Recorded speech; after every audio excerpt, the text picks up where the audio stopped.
क्या हुआ? First year में अभी तक सिर्फ एनाटॉमी पढ़ने का टाइम मिल रहा है और थोड़ा बहुत फिजियोलॉजी। बायोकेमिस्ट्री पढ़ने के लिए तो थोड़ा भी टाइम नहीं मिल रहा है। तो ये प्रॉब्लम सिर्फ तुम्हारे साथ नहीं हुआ था, हमारे भी हुआ था। तो चलो आज के वीडियो में इसका सॉल्यूशन निकलते हैं। So hello guys, welcome to Med Experience. तो चलो देख लेते हैं how to study first year subjects. तो चलो पहले बायोकेमिस्ट्री के बारे में बात करते हैं। बायोकेमिस्ट्री एक ऐसे सब्जेक्ट है जिसको पढ़ने के लिए सबसे कम टाइम मिलता है, अगर आपका ये फेवरेट सब्जेक्ट ना हो तो। अगर आपका बायोकेमिस्ट्री फेवरेट सब्जेक्ट है तो you can go for standard books like हड़पर, वासुदेवन एटसेट्रा। और अगर आपका ये फेवरेट सब्जेक्ट नहीं है तो you can go for the trends and PYQs की कौन सा क्वेश्चन आता है। तो अगर आपको भी ये इंपॉर्टेंट टॉपिक्स एंड PYQ के ट्रेंड्स पढ़ने हैं अच्छे से, तो हमने जो पढ़ा था और जो पढ़ के हमने पास किया था बायोकेमिस्ट्री में, वो है डॉक्टर राजेश जाम्बुलकर सर का नोट्स। तो आप ये डॉक्टर राजेश जाम्बुलकर का जो नोट्स है वो पढ़ सकते हो। और अगर आपको ये डॉक्टर जाम्बुलकर सर का नोट्स पढ़ते हुए कोई डाउट आ रहा है या कोई चीज़ समझ में नहीं आ रहा है, तो आप एक काम कर सकते हो। डॉक्टर जाम्बुलकर सर का फ्री वीडियोस यूट्यूब में है, तो वहाँ से तुम लोग सारे डाउट्स क्लियर कर सकते हो। And then we have physiology. Physiology एक बहुत ही कॉन्सेप्चुअल सब्जेक्ट है, तो इसे बस रट्टा मत मार लेना या फिर बस स्किम मत कर लेना। इस सब्जेक्ट को एक बहुत ही लॉजिकल साइड से या फिर क्रिटिकल थिंकिंग से पढ़ना पड़ेगा। अगर किसी फिजियो के कॉन्सेप्ट्स समझ नहीं आए तो अपने टीचर्स के पास जरूर जाना और उन कॉन्सेप्ट्स को समझ लेना, क्योंकि बिना कॉन्सेप्ट्स फिजियो याद नहीं रहेगा। And flow charts are important for this concepts. उस कॉन्सेप्ट्स को समझने के लिए फ्लो चार्ट्स बना लेना। एंड फाइनली फिजियो एक ऐसा सब्जेक्ट है जिसको हमें बैक क्वेश्चन करके पढ़ना पड़ेगा।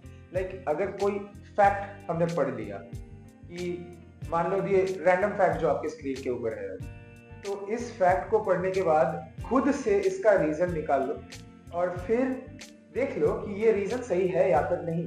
और अगर नहीं हुआ तो पढ़ लो जो सही रीजन है, या फिर अगर बुक में नहीं लिखा हुआ है तो फिर से टीचर के पास जाके समझ लो कि क्या रीजन है। और जैसे पहले बताया गया था, PYQs आर इम्पोर्टेंट। तो PYQs देख लेना कैसे ट्रेंड्स आ रहे हैं लास्ट 5 इयर्स के, तो उन्हें भी याद कर लेना।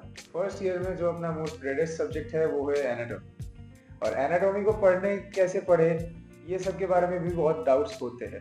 फर्स्ट ऑफ ऑल, स्टूडेंट्स को जो डाउट होता है कि anatomy is a very vast subject और बहुत वोलाटाइल भी है, इसे याद नहीं रखा जा सकता, भैया इसे पढ़े तो पढ़े कैसे। ऐसे बहुत सारे क्वेश्चंस मैंने अपने जूनियर से सुने हैं, तो उसी के बारे में बताना चाहूंगा कि the only solution to this is active recall. यानी कि अगर आप हॉस्टल या फिर रूममेट्स के साथ रहते हो तो एनाटॉमिकल टर्म्स या उनके फैक्ट्स को अपने दोस्तों के साथ रैंडम MCQs बना के फैक्ट चेक के तौर पे कुछ क्विजेस कर लो, छोटे मोटे जोक्स मार लो उसके साथ, तो वो भी हो जाएंगे, other than using the obvious flash cards. तो सेकंड जो मोस्ट इंपॉर्टेंट थिंग हम एनाटॉमी में फेस करते हैं वो कि एनाटॉमी में बहुत नए टर्म्स आते हैं और स्टूडेंट्स यूजुअली इस नए टर्म्स को याद नहीं रख पाते हैं। So don't worry, always remember basics matter most. तो क्योंकि अगर नए टर्म्स आए हुए हैं तो उनका कुछ ओरिजिन होगा, तो उस नए टर्म्स के ओरिजिन को याद रखने से या फिर उसके ट्रांसलेशन को याद रखने से या फिर उनके मीनिंग्स को याद रखने से पूरा एनाटॉमी बहुत इजी हो जाएगा।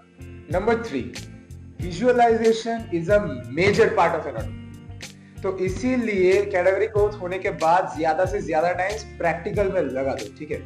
और जितना हो सके जब थ्योरी पढ़ रहे हो तब या तो एटलास लेके बैठ जाओ, या फिर उससे भी अच्छा है, आजकल डिजिटल जमाना है, तो कोई ऐप लेके बैठ जाना जिसमें 3D मॉडल्स हो। तो these were all about concepts. In an ideal world हम सबको ये करना होगा, लेकिन लेट्स बी ऑनेस्ट, पढ़ाई कर रहे हैं, मार्क्स तो चाहिए हमें, तो इसीलिए PYQs भी देख लेना, क्योंकि PYQs से क्वेश्चन रिपीट होते हैं।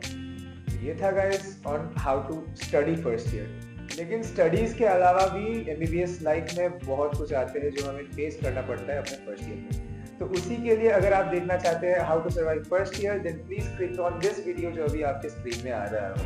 Thank you so much for watching, see you again soon.